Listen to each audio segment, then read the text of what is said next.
And welcome to lawyer academy India. मैं हूं advocate करण मौर्य और हम लोग देखने वाले हैं हमारा आज बीएनएसएस का पार्ट 5 मॉक टेस्ट का, जिसमें हम लोग इम्पोर्टेंट क्वेश्चंस कर रहे हैं बीएनएसएस के। और अगर आप लोग आईबीपीएस एसओ या आईबीएफए जुडिशरी की तैयारी कर रहे हो तो सब में ये क्वेश्चंस इम्पोर्टेंट होंगे। ओके, सारे point of exam point of view से। तो चलो शुरू करते हैं अपनी वीडियो। और इसमें ये पूछा है the total number of sections in the BNSS 2023 is. BNSS 2023 में कुल कितनी धाराएं हैं? तो कितनी धाराएं? 484 या फिर 511 या फिर 531 या फिर 573। आंसर दीजिए 5 सेकंड्स में। बेरेक्ट है आपके पास तो बेरेक्ट देखकर आंसर दीजिए।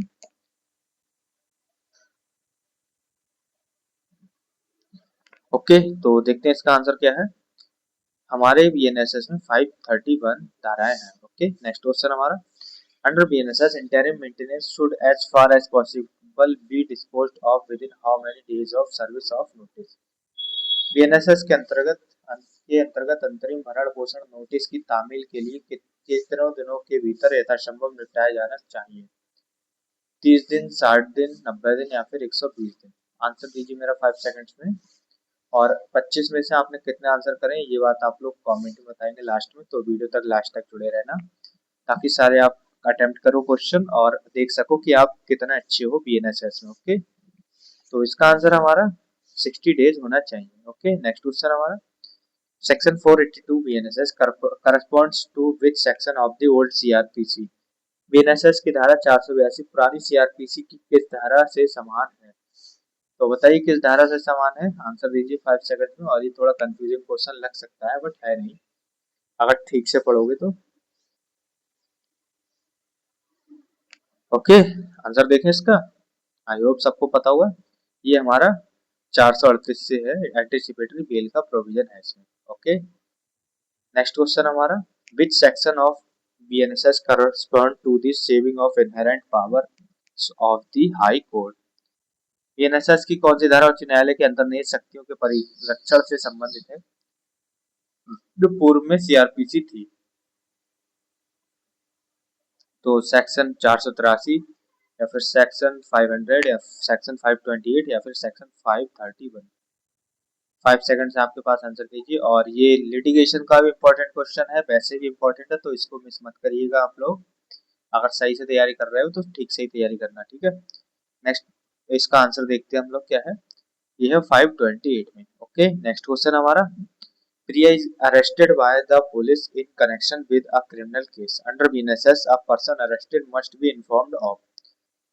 प्रिया को पुलिस एक आपराधिक मामले में गिरफ्तार करती है। बीएनएसएस के अंतर्गत गिरफ्तार व्यक्ति को किस बात की जानकारी दी जानी चाहिए?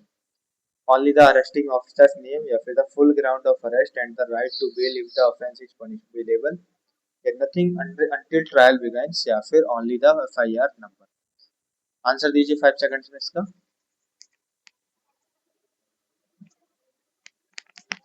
ओके, तो आंसर देखते हैं इसका हमारा क्या है। ये है हमारा the full grounds of arrest and the right to bail if the offence is bailable. Next question हमारा, under BNSS special powers regarding bail including for offences travel exclusively by sessions court rest with. BNSS के अंतर्गत जमानत की विशेष शक्तियां सत्र न्यायालय द्वारा विशेष रूप से विचारे अपराधों सहित किसके पास होती है? तो द हाई कोर्ट और द कोर्ट ऑफ सेशन, या फिर ओनली द मजिस्ट्रेट या पुलिस, या फिर the DS directorate of police prosecution. 5 seconds में आंसर दीजिए आप लोग इसका। इंपॉर्टेंट क्वेश्चन है तो इसको मिस मत करिएगा आप लोग, एग्जाम पॉइंट ऑफ व्यू से बहुत इंपॉर्टेंट है, ठीक है स्टूडेंट्स। ओके, तो देखते हैं इसका आंसर क्या है। ये है हमारा द हाई कोर्ट और the sessions court. Next question हमारा, under section 43(3) BNSS handcuffing may be used for offences including. BNSS की धारा 43(3) के अनुसार हथकड़ी का प्रयोग किन अपराधों में किया जा सकता है? सिंपल हर्ट में, या फिर murder, rape, terrorism, organised crime और एंड सिमिलर सीरियस ऑफेंसेस, या फिर all relevant offences without exception, या फिर माइनर ट्रैफिक वायलेंसेस। 5 सेकंड आपके पास आंसर दीजिए। और इम्पोर्टेंट क्वेश्चन है, ठीक है स्टूडेंट्स, ये तो इसको याद रखना। इस पे आप लोग डबल स्टार मार्क कर लो, ठीक है, क्योंकि ये एग्जाम्स में डायरेक्टली आ सकता है। ओके, नेक्स्ट क्वेश्चन हमारा, इसका आंसर देख लीजिए। इसमें मर्डर, रेप, टेररिज्म और ऑर्गेनाइज्ड क्राइम, इन सब में हैंडकफिंग हो सकती है, बाकी किसी में नहीं होगी। ओके, नेक्स्ट क्वेश्चन हमारा, प्रिया wants to report a cognizable offense but is unsure how the process works. Under BNSS, for a first time offender where the offense has a minimum prescribed punishment, the court may sentence the accused to. प्रिया एक संज्ञेय अपराध की report करना चाहती है लेकिन प्रक्रिया को लेकर अनिश्चित है। बीएनएसएस के अंतर्गत पहली बार के अपराधी को यदि अगर अपराध में न्यूनतम सजा निर्धारित है, न्यायालय कितनी सजा दे सकता है? तो 1/4 of the minimum punishment prescribe, या फिर द फुल मिनिमम पनिशमेंट, या फिर डबल द मिनिमम पनिशमेंट, या फिर no punishment at all. Answer दीजिए 5 सेकंड में आप लोग।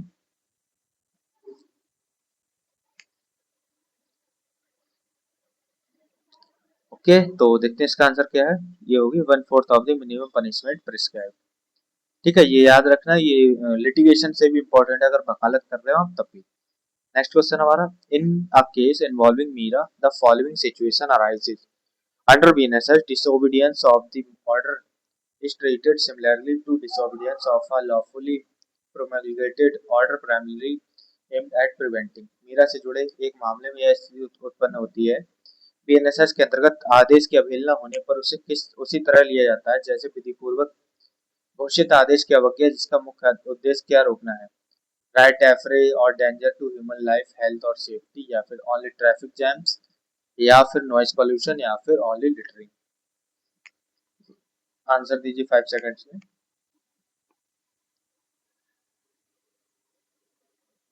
ओके, तो आंसर देखते हैं इसका क्या है। ये है हमारा riot affray, danger to human life. Next question हमारा, under BNSS the police officers power to arrest without a warrant is dealt with under which section. BNSS में बिना वारंट की गिरफ्तारी की पुलिस शक्ति किस धारा में दी है? पुलिस को शक्ति किस धारा में मिली है? तो इसका आंसर आप लोग मेरे को कमेंट में दोगे, ठीक है। डायरेक्ट उठाइए और आंसर मेरे को दीजिए कमेंट में। ओके, नेक्स्ट क्वेश्चन हम लोग देखेंगे। तो नेक्स्ट क्वेश्चन हमारा, under section 356 BNSS the trial of a proclaimed offender is absentia may be only commence after how many days from the framing of charge. BNSS की धारा 356 के अनुसार उद्घोषित अपराधी का उपस्थिति में विचारण आरोप तय होने के कितने दिनों के बाद ही शुरू हो सकता है? तो 60 डेज, 30 डेज, 90 डेज, या फिर 190 डेज। इंपॉर्टेंट क्वेश्चन है, एग्जाम पॉइंट ऑफ व्यू से याद रखिएगा इसको, और इसका आंसर दीजिए आप लोग।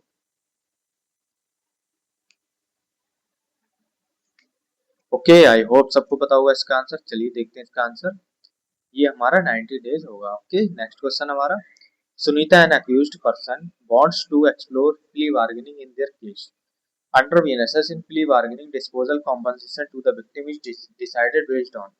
सुनीता एक अभियुक्त अपने मामले में प्ली बार्गेनिंग पर विचार करना चाहती है। बीएनएसएस के अंतर्गत प्ली बार्गेनिंग निपटान में पीड़ित को प्रतिकर किस आधार पर तय होता है? Mutual agreement reached during the meeting with the court hearing parties on the amount, या फिर the fixed government set amount for all cases, या फिर the accused personal preference alone, या फिर no compensation is ever awarded. Answer दीजिए 5 seconds में आप लोग इसका। ओके, आई होप सबको पता होगा आंसर। चलिए आंसर देखते हैं इसका। इसमें है हमारा mutual agreement reach during the meeting, ठीक है, पढ़ लीजिएगा। नेक्स्ट क्वेश्चन हमारा, which new form of punishment that BNSS 2023 introduce that the magistrate में ऑर्डर। बीएनएसएस 2023 कौन सा नया दंड मजिस्ट्रेट को देने की अनुमति देता है? सॉलिटरी कन्फाइनमेंट, या फिर कम्युनिटी सर्विस, या वेपिंग, या फिर डिपोर्टेशन। 5 सेकंड से आपके पास आंसर देने के। और कोड़े मारना तो होगा नहीं, कोड़े तो अब मारे नहीं जाते, पहले मारे जाते थे, राजा महाराजा लोग मारते थे। सॉलिटरी कन्फाइनमेंट आज भी है, डिपोर्टेशन नहीं है। चलो आंसर देखते हैं इसका क्या है। हमारा है कम्युनिटी सर्विस, और आपको पता होगा बीएनएस में ये इंट्रोड्यूस की गई है कम्युनिटी सर्विस एक्स्ट्रा पनिशमेंट के इरादे से। तो एक क्वेश्चन आपसे ये है मेरा कि पहले कितनी पनिशमेंट थी और अब कितनी पनिशमेंट्स हो गई बीएनएस में। ओके, कमेंट में आंसर देना इसका। नेक्स्ट क्वेश्चन हमारा, under section 51 BNSS as amended from CrPC which police officer can now move an application for medical examination of an accused।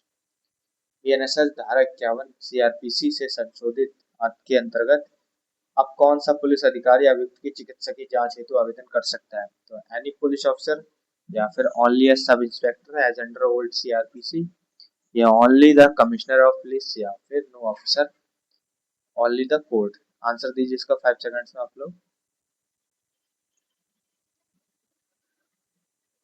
I hope answer पता होगा। चलिए आंसर देखते हैं इसका क्या है। ये है हमारा any police officer. Okay next question देखते हैं। Under section 58 BNSS, a person arrested without warrant must not be detained beyond how many hours without being produced before a magistrate, excluding journey time. BNSS 58 की धारा 58 के अनुसार बिना warrant व्यक्ति गिरफ्तार व्यक्ति को यात्रा के समय को छोड़कर कितने घंटों में से अधिक बिना मजिस्ट्रेट के सामने पेश किए हिरासत में नहीं रखा जा सकता। 12 घंटे, 24 घंटे, 48 घंटे या फिर 72 घंटे। आंसर दीजिए 5 सेकंड्स में। आई होप आपको ये तो पता ही होगा, बच्चे थोड़ी हो आप लोग। ठीक है, तो सबका पता होगा ये तो 24 घंटे होते हैं। ओके नेक्स्ट क्वेश्चन हमारा। Under BNSS, a court or the officer in charge of a police station may summon production of। BNSS के अंतर्गत न्यायालय या थाना प्रभारी किसकी प्रस्तुति के लिए समन जारी कर सकते हैं? तो ओनली फिजिकल डॉक्यूमेंट्स या फिर electronic communications including a communication device या फिर ओनली बैंक स्टेटमेंट्स या फिर ओनली मेडिकल रिकॉर्ड्स। आंसर दीजिए इसका 5 सेकंड्स में आप लोग। और अपनी गिनते रहिए आप लोग कि आपने कितने टोटल आंसर सही किए हैं, क्योंकि लास्ट में आपको बताना है 25 में से आपने कितने आंसर सही किए हैं। ठीक है, ये बात याद रखनी है और बतानी है मुझे। ओके आंसर देखते हैं इसका। Electronic communication including communication. Okay answer b. Next question हमारा। B under BNSS, the combined effect of section 407 confirmation and 455 postponement pending Supreme Court appeal is to ensure that a death sentence is executed only। BNSS के धारा 407 और धारा 455 का संयुक्त प्रभाव यह सुनिश्चित करता है कि मृत्युदंड कब क्रियान्वित हो।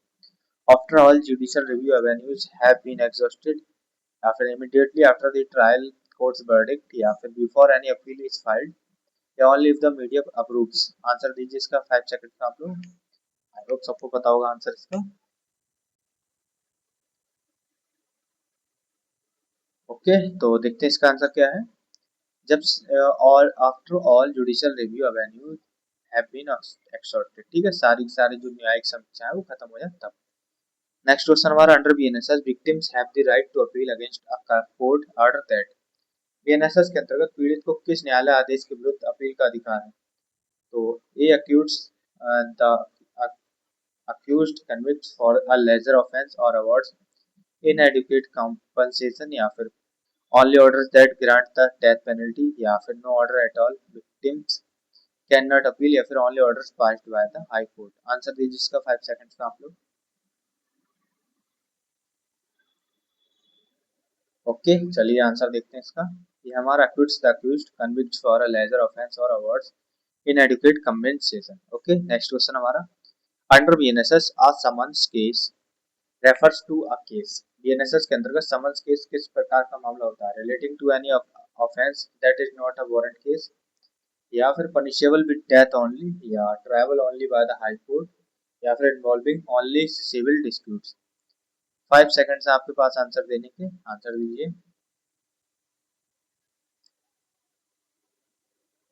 ओके आई होप सबको पता होगा, अगर आपने डेफिनेशन पढ़ी हुई तो देखा है कि जो वारंट केस नहीं है वो समन केस होते हैं। ठीक है, तो relating to any offence that is not a warrant case.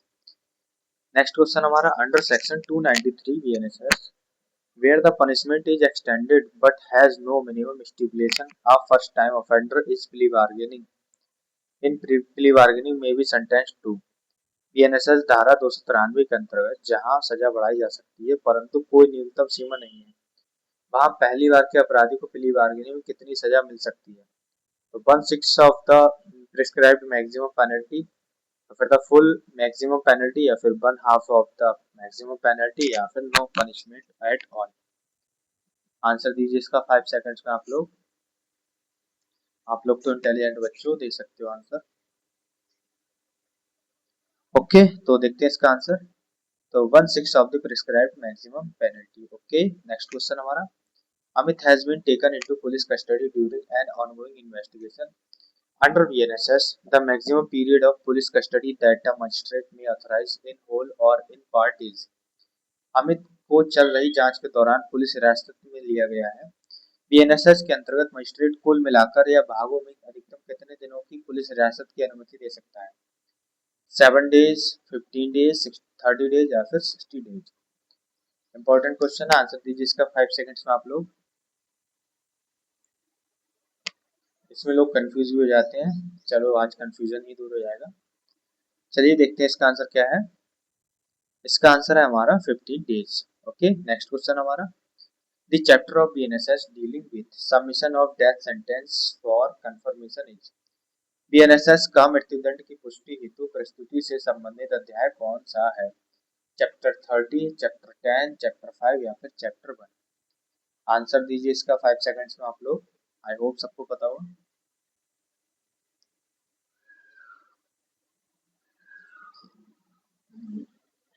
Okay, answer देखते हैं इसका। चैप्टर 30 में दिया गया है डेथ सेंटेंस के कंफर्मेशन के बारे में। ओके, नेक्स्ट क्वेश्चन हमारा, compare to section 438 CrPC, section 482 BNSS notably. CrPC की धारा 438 की तुलना में बीएनएस की धारा 482 में मुख्य बदलाव क्या है? तो removes the earlier guiding factors list and the requirement that the applicant must be present at the hearing, be widening court their discretion, या फिर abolishes anticipatory bail entirely, या makes anticipatory bail automatic, या फिर restricts it only to women। Answer दीजिए 5 seconds में आप लोग इसका। ओके, तो आंसर देखते हैं हम इसका।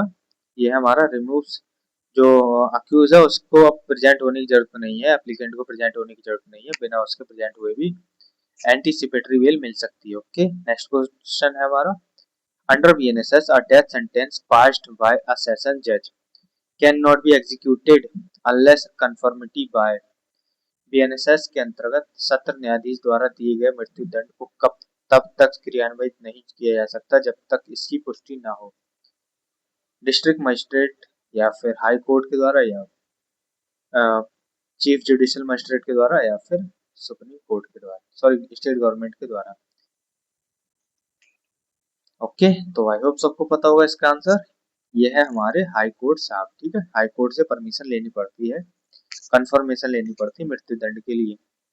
नेक्स्ट क्वेश्चन हमारा, under BNSS security proceedings under BNSS under chapter 9 are typically initiated based on.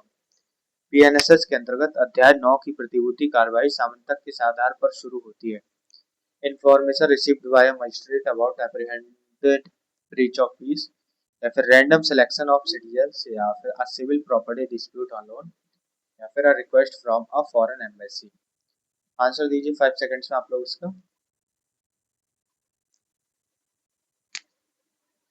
Okay, I hope सबको पता होगा आंसर इसका। चलिए देखते हैं।